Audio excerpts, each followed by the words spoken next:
So what percentage or what level of automation does this represent to the system in a sense? I would say 98% when it's when you include your invoice totally electronic, because the corporation will send their file to the banks will send to CIP, who is the central repository of all payments, and then we send to the banks that the customer has enrolled to be e-customer for invoices. So if you consider that process from the beginning to the end, it's totally electronic.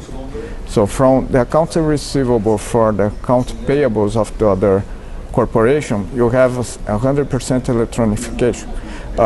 If you have a customer here, he will access his bank through his mobile phone, through his web interface, web banking interface, through ATM. So different types of channels for the customers to use and pay electronic. So the good is that we present electronic, and then the customer and the corporation can use also the electronic channels to make the payments, and then you reconcile the payment totally electronic with the remittance information. So it gives speed, unprecedented speed and quality for the whole process, from presentation to the payment of the invoice. I guess you're talking about 8 to 9% automation. I guess that would be since the launch, which was just recent, was last year, 2009?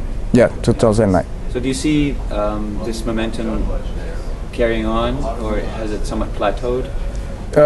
It's carry on because we start with invoicing.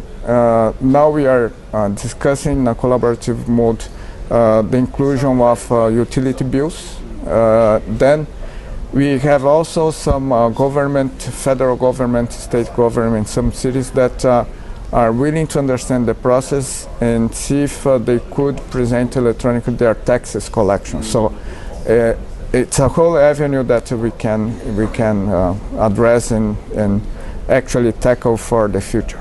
Would you have anything to share, maybe in the sense of lessons learned, challenges that you needed to figure out before you could sort of really implement it? Yeah, I think the important aspect in the lessons learned is that when you think about the whole process involving many banks, many stakeholders in the system, one thing that we learned is that, and we took 3 years in order to get to the business model, how we would do that.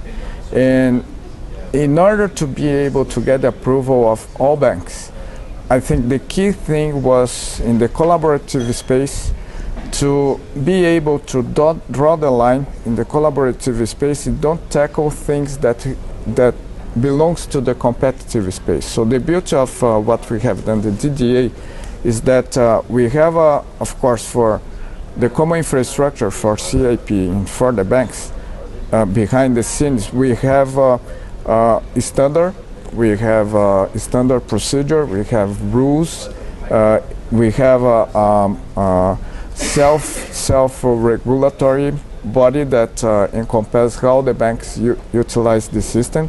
But we left a lot of room for the banks to differentiate in the product. So the banks have the ability to differentiate DDA in the offering for their customer, so that they can define their strategy to retain customer, to gain market share and things like that. So one very important thing for collaborative effort is actually you have to find where to draw the line on things that has to be discussed in a collaborative way, and things that you have, the room that you have to leave for competition.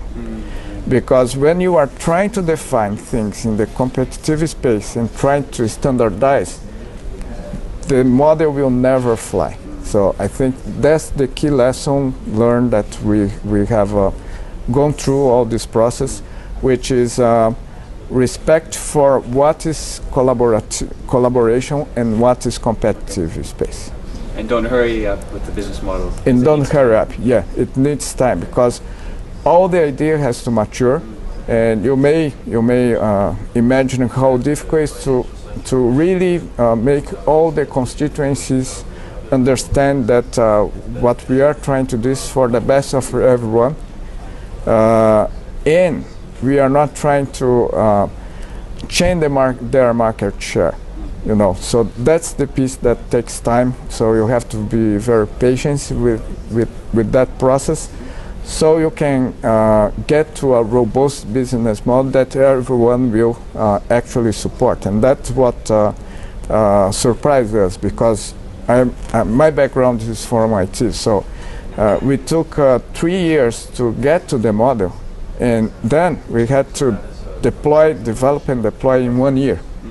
So, and usually what we see is that we take 3 years to build the system, then 1 year and then deploy, and just spend a few days to define the scope.